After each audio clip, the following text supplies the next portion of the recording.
Your world just ended. She's gone. The woman you built your life around, who you thought was your forever, just detonated a nuclear bomb in the center of your existence. And while you're sitting in the rubble of what used to be your life, barely able to breathe, she's out there posting selfies, laughing with friends, living like nothing happened. Today I'm going to tell you exactly how to survive this, how to rebuild when everything is destroyed, and why her apparent indifference to your pain is actually your greatest teacher. But first, let me tell you what you're probably doing wrong right now. You're trying to understand. You're replaying conversations, looking for signs you missed, trying to figure out where it went wrong. You're hoping for one more conversation where she'll finally see your pain, acknowledge what she's done, maybe even apologize. Stop. You're torturing yourself with a fantasy that will never happen, and every second you spend seeking closure is a second you're bleeding out emotionally. Here's the brutal truth about divorce that nobody tells men. You're experiencing emotional death while she's experiencing emotional liberation. This asymmetry will drive you insane if you don't understand it. While you're grieving the loss of your family, your future, your identity, she's already processed this months or years ago. She checked out emotionally long before she left physically. You're at the starting line of grief while she's already crossed the finish line. I counselled a man whose wife left him after 15 years. He called me sobbing. She's already dating someone. It's been 3 weeks. How is that possible? It's possible because she's been psychologically single for the past 2 years. While you were trying to save the marriage, she was planning her exit. While you were in the relationship, she was already gone. The divorce papers were just paperwork confirming what's already happened in her mind. The first thing you need to understand, she will never give you the recognition you're seeking. Never. She will never acknowledge your pain, validate your perspective, or admit her role in the destruction. Why? Because doing so would shatter the narrative she's built to justify leaving. She's convinced herself and everyone around her that she's the hero of this story, finally escaping after years of suffering. You're not the wounded party in her story.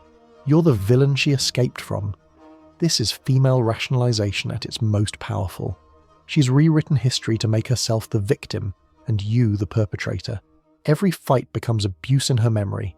Every disagreement becomes control. Every request becomes manipulation. She needs this narrative to live with herself, to explain to friends and family, to justify the destruction she's caused. And nothing you say or do will change this narrative. In fact, trying to change it only reinforces it. Let me tell you about psychological self-protection mechanisms. When someone does something that fundamentally challenges their self-concept as a good person, their mind performs gymnastics to maintain that self-image. She can't be the bad person who destroyed a family, so you must be the bad person she escaped from. She can't be the betrayer, so you must be the one who betrayed her first, somehow, even if she has to invent reasons. The second brutal truth: any attempt at talking things through becomes ammunition against you. Every text you send explaining your hurt becomes evidence of your harassment. Every attempt at reconciliation becomes proof of your refusal to accept reality. Every expression of pain becomes confirmation that she made the right choice, leaving someone so unstable. I've watched men destroy themselves trying to get their ex-wives to simply acknowledge reality. One client sent his ex a heartfelt letter explaining how her affair destroyed him. You know what she did? She posted it on social media as evidence of his emotional manipulation and used it in court to argue for a restraining order. Your pain is not her concern anymore. It's her weapon. The third truth that will save your sanity: she's waiting for you to explode so she can be the victim publicly. Right now, she's telling everyone her version of events, but she needs you to validate it by acting out. She needs you to be the angry ex-husband, the bitter man who can't let go, the unstable one who proves she was right to leave. Don't give her this gift. Your anger, while justified, becomes her vindication. This is why she might provoke you. Sudden changes to custody arrangements, money mysteriously missing from joint accounts, her new boyfriend at your kid's soccer game. These aren't accidents or oversights, they're tests. She's poking the bear, hoping it will roar so she can point and say, "See? This is why I left. He's dangerous." Your emotional reaction becomes her evidence. Now let's talk about the male martyrdom complex that's probably killing you right now. You're thinking, "I'll give her everything. The house, the money, the cars. I just want her to be happy." Maybe if she sees how much I'm willing to sacrifice, she'll remember who I really am. Stop. This isn't nobility. It's pathetic. And more importantly, it doesn't work. No woman in the history of humanity has ever returned to a man out of pity. Your self-destruction doesn't inspire love. It confirms her decision to leave. When you give everything away, you're not being noble, you're being manipulative. You're trying to guilt her back, and she sees right through it. Plus, you're destroying your future for someone who doesn't care about your present. I had a client who gave his ex everything in the divorce. House, savings, even agreed to alimony he couldn't afford. His logic: maybe she'll see how much I love her. 2 years later, he's living in his car, she's living in their house with her new boyfriend, and she still tells everyone he was abusive. His sacrifice meant nothing to her except an easier life with someone else. The fourth truth: you're not just mourning a person, you're mourning an identity. For years, maybe decades, you were husband. Your identity was intertwined with this role. How you saw yourself, how others saw you, how you moved through the world, all connected to being her husband. Now that identity is dead, and you don't know who you are anymore. This identity death is why divorce hits men so much harder than women. She's been preparing for a new identity for months or years. She's already reimagined herself as the independent woman, the survivor, the one who found herself. You're staring at the mirror, not recognizing the face looking back. You're not a husband anymore, but you don't know what you are. The physical symptoms of this identity collapse are real. Can't sleep but can't get out of bed. Can't eat but gaining weight. Can't focus but can't stop thinking. Your body is in shock, your mind is in loops, your soul is in freefall, you're experiencing literal withdrawal from the neurochemical patterns of your marriage. Your brain is detoxing from decades of paired bonding, and it feels like dying because neurologically speaking, part of you is. Here's what nobody tells you about the existential crisis of divorce. The meaninglessness is temporary but feels eternal. Right now, nothing matters. Your achievements feel hollow, your future feels empty, your past feels wasted. You're in what psychologists call meaning collapse, when the narrative structure of your life disintegrates and nothing makes sense anymore. But here's where we turn this around. That collapse, it's not your end, it's your beginning. That identity that died, it needed to die. You'd become a supporting character in your own life story. She was the protagonist and you were just the husband. Her needs, her feelings, her happiness, they became your purpose. And that's partly why she left. Nobody respects a supporting character, not even the protagonist. The fifth truth: you must now perform psychological surgery on yourself. Cut out the nostalgia like it's gangrene. Those happy memories you're clinging to, they're killing you. That hope she'll come back, it's poison. That fantasy of reconciliation, it's a chain keeping you in hell. You must amputate the past to save the future. This isn't about forgetting or pretending it didn't happen. It's about recognizing that the woman you're mourning doesn't exist anymore. Maybe she never did. The woman who left you is not the woman you married. Either she changed or she revealed who she always was, but either way, the woman you love is gone. You're mourning a ghost, and ghosts don't come back. Now let's talk about practical survival. First, establish zero contact unless absolutely necessary for children or legal matters. Every interaction with her is reopening the wound. Her voice, her texts, her presence, they're triggering trauma responses that keep you stuck. You need detox time. Your nervous system needs to learn to function without her input. Second, stop seeking validation from people who knew you as a couple. Those mutual friends, they're not mutual anymore. They've chosen sides, even if they say they haven't. Your families, they're processing their own shock and can't hold your pain. You need new mirrors. People who can see you as an individual, not as half of a defunct couple.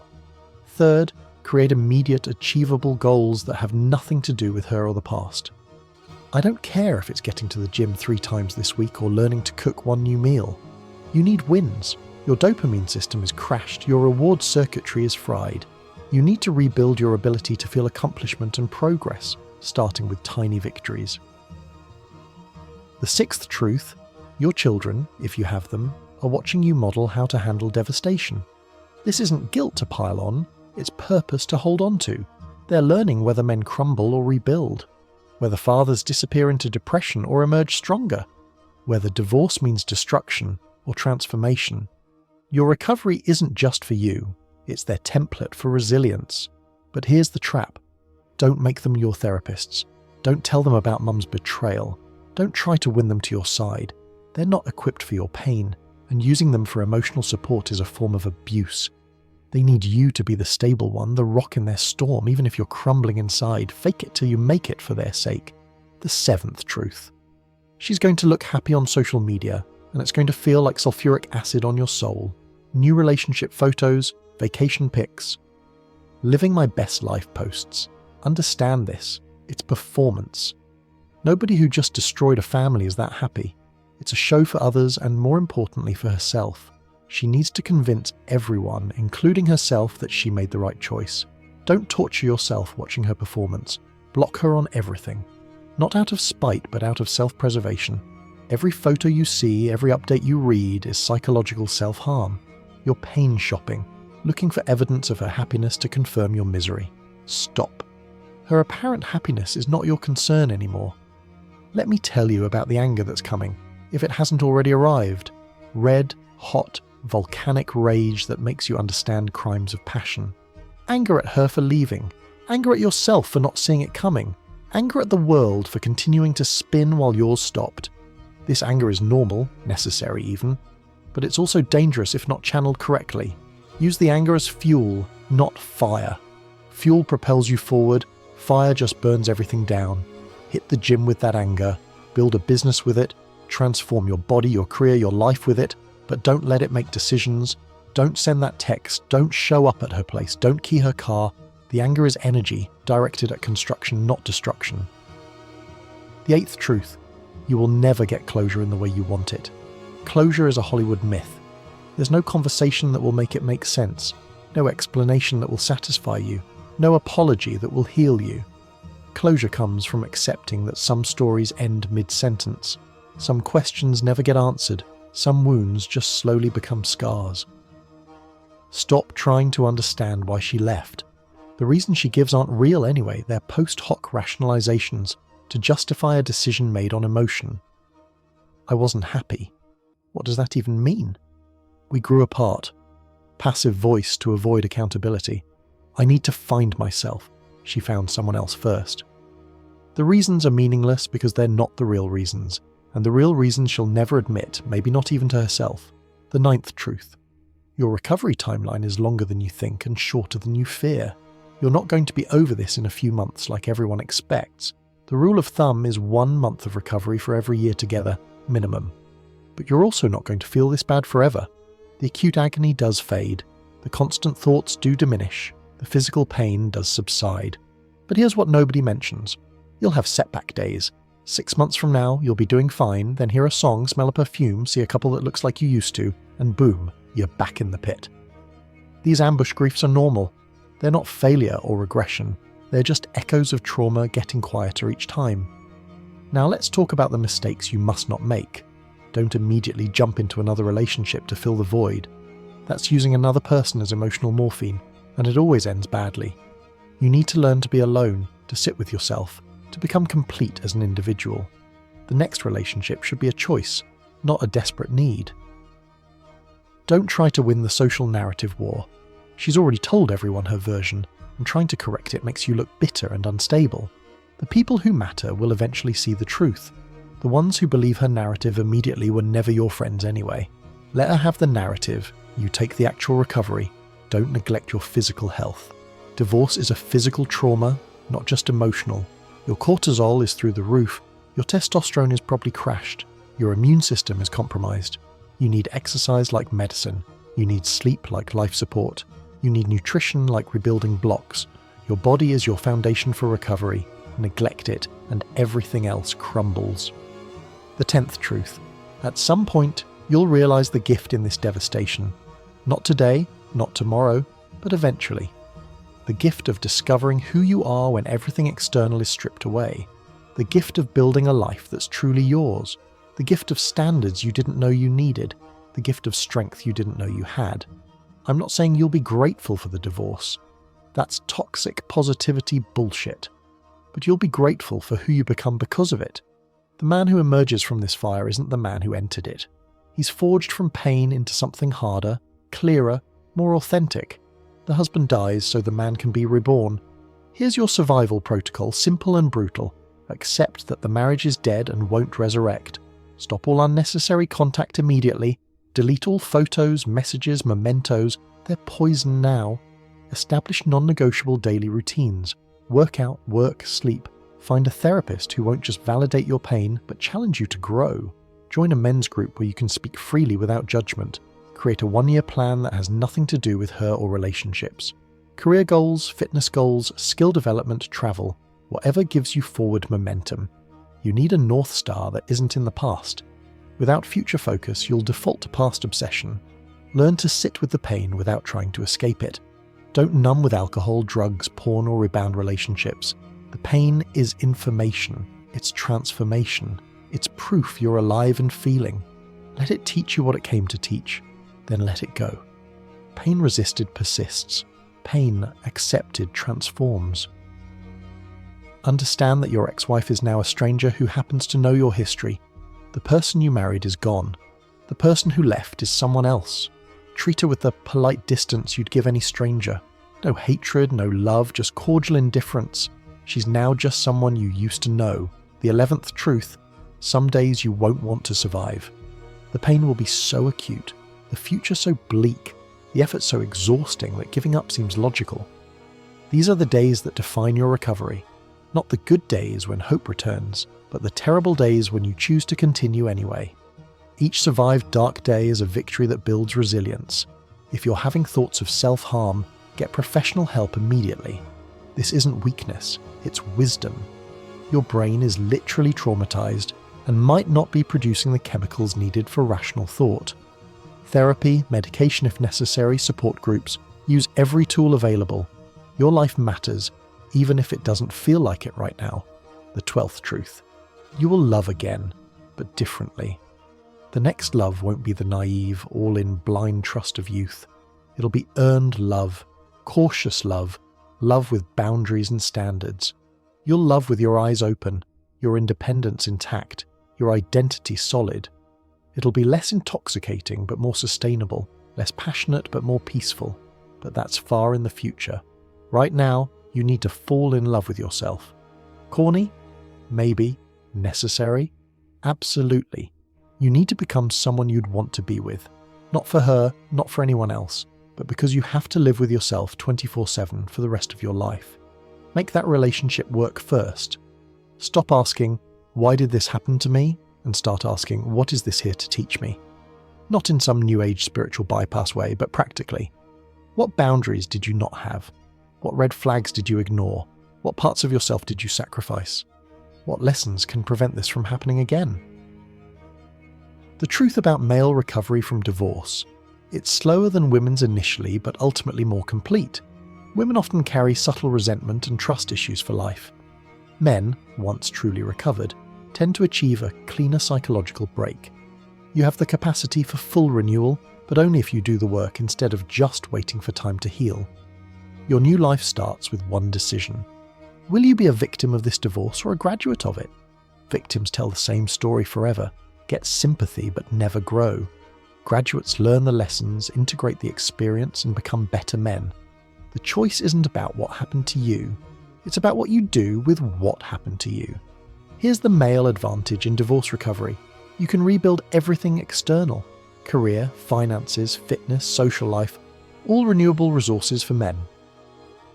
While she's posting inspirational quotes about finding herself, you can actually recreate yourself. New skills, new body, new interests, new life. Action beats introspection every time. Stop trying to be the man she wanted you to be. That man got divorced. Start becoming the man you were meant to be before you started shape-shifting for her approval. What dreams did you abandon? What interests did you sacrifice? What parts of yourself did you bury? Dig them up. Resurrect them. That's your authentic self calling you home. The 13th truth: her moving on quickly doesn't mean your love meant nothing. It means she processed the relationship's end while still in it. Her quick recovery isn't about you, it's about her survival strategy. Don't let her timeline dictate your healing. You're not in competition. She's running from pain, you're running toward growth. Different races entirely. Understand the friends and family dynamics that are shifting. Some people will disappear because they don't know how to handle your pain. Some will surprise you with unexpected support. Some will reveal they never liked her anyway. Let people show you who they are during this crisis. The ones who stand by you now are your real tribe. Create new rituals to replace couple routines. That Sunday morning coffee you shared, make it your solo meditation time. That Thursday date night, now it's boys' night or hobby time. Don't leave voids where routines were. Fill them with new patterns that reinforce your individual identity. The 14th truth. You'll know you're healing when her happiness stops hurting and her struggles stop satisfying. When you can hear she's engaged without flinching. When you can see her at kid events without emotional flooding. When she becomes genuinely irrelevant to your emotional state. That indifference isn't coldness, it's freedom. Remember this above all, you're not trying to get back to who you were before this happened. That man is gone, and good riddance. He was headed for disaster. You're building someone entirely new, someone who knows his worth, maintains his boundaries, chooses his battles, and never again loses himself in another person. The final truth, this divorce isn't your failure, it's your education. You're getting a PhD in self-respect, boundaries, and authentic living. The tuition is pain, the coursework is survival, the graduation is becoming unfuckwithable. Every day you survive is a credit toward that degree. Your ex-wife did you a favour, though it doesn't feel like it. She freed you from a relationship where you weren't valued. She released you from a dynamic where you'd lost yourself. She gave you the gift of rock bottom, and rock bottom is solid foundation for rebuilding. You couldn't have transformed with her there. Her leaving was necessary for your becoming. Stop waiting for her to realise what she lost. She won't. Stop hoping karma will teach her a lesson. It might not. Stop believing justice will prevail. It rarely does. Your healing cannot depend on her suffering. Your growth cannot require her regret. Your future cannot be contingent on her failure. Let her go have whatever life she's going to have. Your business is your own resurrection. Gentlemen, if you're in the middle of this hell right now, know this. You will survive. Not because you're strong, you don't need to be strong. You'll survive because that's what humans do. We endure, we adapt, we overcome. Not through will or wisdom, but through simple, stubborn continuation. Just keep going. That's all. Just don't stop. I want to hear from you. Where are you in this journey? Still in shock? Angry? Starting to rebuild? Share your story in the comments. Not for sympathy, but for solidarity. Every man who shares his survival helps another man believe it's possible. We're all walking through this valley. Might as well walk together.